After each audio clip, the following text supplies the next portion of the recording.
नमस्कार न्यूजरूम को स्वागत करुछि मु तपन। गतकाली कांग्रेस रु इस्तीफा देले विजय पट्टनायक। ए विजय पट्टनायक कांग्रेस छाड़िबा कांग्रेस को गोटे बड़ धक्का, कारण विजय पट्टनायक होउछंती पूर्वतन चीफ सेक्रेटरी थिले एवं राज्यर सबु अंचल को जानिथिबा जणे वरिष्ठ अभिज्ञ लोक एवं सी जेतेबेले कांग्रेस रु इस्तीफा दउछंती निश्चय भाव राज्य कांग्रेस पई गोटे बड़ धक्का कहले अत्युक्ति हेब नाही। विजय पट्टनायक जितेबाला कांग्रेस रे योगदान करथिले सेतेबाला कांग्रेस रे अनेक परिवर्तन करने को चाहूतिले। दल किभଳି भाव संगठित हेबो, दल किभଳି भाव आगो को बढ़िबो एवं पूरापूरी भाव में कांग्रेस किभଳି एकत्रित होई काम करिवो सबल पई से प्रचेष्टा करथिले। आ जेतेबाला तांकर कोनोसी पई दल परिवर्तन करछंती जाहाको नै अनेक प्रश्न उठुछि जे विजय पट्टनायक भलिया जड़े नेता काहेकि कांग्रेस को छाड़िले। या पछर दुई तीन कारण एवं बेस चर्चार परिसर भितर को आसुछि। आपन कहि रखे जे विजय पट्टनायक जब कांग्रेस रे योगदान करथिले तांको करा जायतिला प्रचार कमिटीर अध्यक्ष भाव करा जायतिला। सेतेबेले कांग्रेस रो अनेक नेता निर्वाचन पूर्व विजय पट्टनायक को भेटुथिले एवं तांको ठारू मतामत नेउथिले, किंतु किछि पुणी पार्टी भितर कौन है विजय पट्टनायक को प्रचार कमिटी अध्यक्ष पदरू हटागला एवं विजय को शक्तिहीन कर दिगला कांग्रेस रे। कारण विजय पट्टनायक सब बेले चाहूले जे कांग्रेस गोटे विकल्प होकर राज्य में उभा हो। हे तो कांग्रेस जो पार्टी भितर जो नेता अच्छा ओडिशा कांग्रेस हे तो असुहा भाव है जो कि से विजय पट्टनायक को असहयोग करुवार कथा सामना को अनेक समय आसी। आउ गोटे कथा होचे विजय पट्टनायक को अजय कुमार जी जिते चेला कुमार थे ओडिशा प्रभारी तांकर निष्क्रियता परे परे लोक आउ जड़े प्रभारी को चाहूले ओडिशा कांग्रेस पक्षर आउ जड़े नुआ प्रभारी आसतु अजय कुमार को प्रभारी भाव में राज्य कांग्रेस को अणागला एवं ता पछरे विजय पट्टनायक गोटे बड़ हाथ रही जे अजय कुमार आउ विजय पट्टनायक एवं शरद पट्टनायक मिलित भाव में कार्यकारी कांग्रेस को सफलता देवे, किंतु कांग्रेस 2024 निर्वाचन में फेल मारला।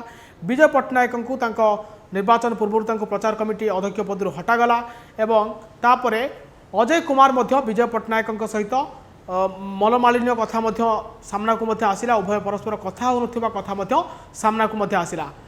एवं तृतीय कथा होछि जेतेबेले पारला खेमुंडे विजय पट्टनायक प्रार्थी होइतिले कांग्रेस दलरू अल्प भोट्रे पराजय हेले एवं विजय पट्टनायक पई बड़ सभा समिति कांग्रेस आयोजन करनथिला, जेहेतु जड़े एत बड़ लोक को दल में सामिल करथिले, किंतु ताको पई प्रचार प्रसार करबा एवं कौन प्रकार निर्वाचन समय कांग्रेस तरफ गोटे बड़ सहयोग करा जाय नथिला, जो कि विजय पट्टनायक पराजय होई गोटे भर गोटे असंतोष था। एवं जितेबाला पीसीसी समस्त कमिटी को एआईसीसी भांगीदेला निर्वाचन पराजय पर सेतेबाला विजय पट्टनायक सहित तमाम नेता माने दिल्ली जाइथिले, एआईसीसी को भेटिथिले, काहाकू राज्यर नुआ पीसीसी करा जिवो किभଳି भाबे कमिटीर रूपरेख करा जिवो से ने मध्य तर्जमा आलोचना चलीथिला। विजय पट्टनायक जाइथिले दिल्ली जाइथिले निकटरे, सेठी से केसी वेणुगोपाल को भेटिथिले, एपरिकी सोनिया गांधी को भेटिथिले, खड़गे को भेटिथिले, किंतु राहुल गांधी को भेटिया दुई दिन जाक अपेक्षा करथिले विजय पट्टनायक, किंतु राहुल गांधी सहित तांकर भेटघाट हो पारि नथिला, जहाकू नै तांका मनरे गोटे बड़ क्षोभ थिला।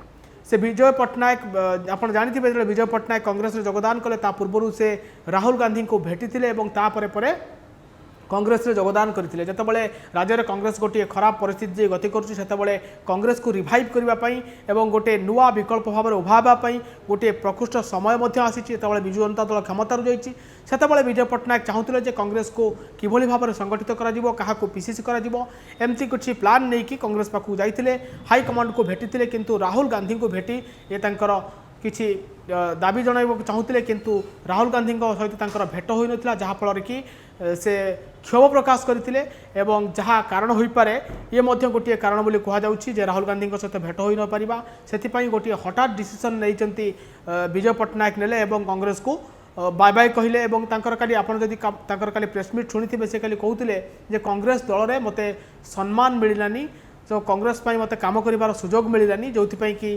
दल को से परित्याग कले।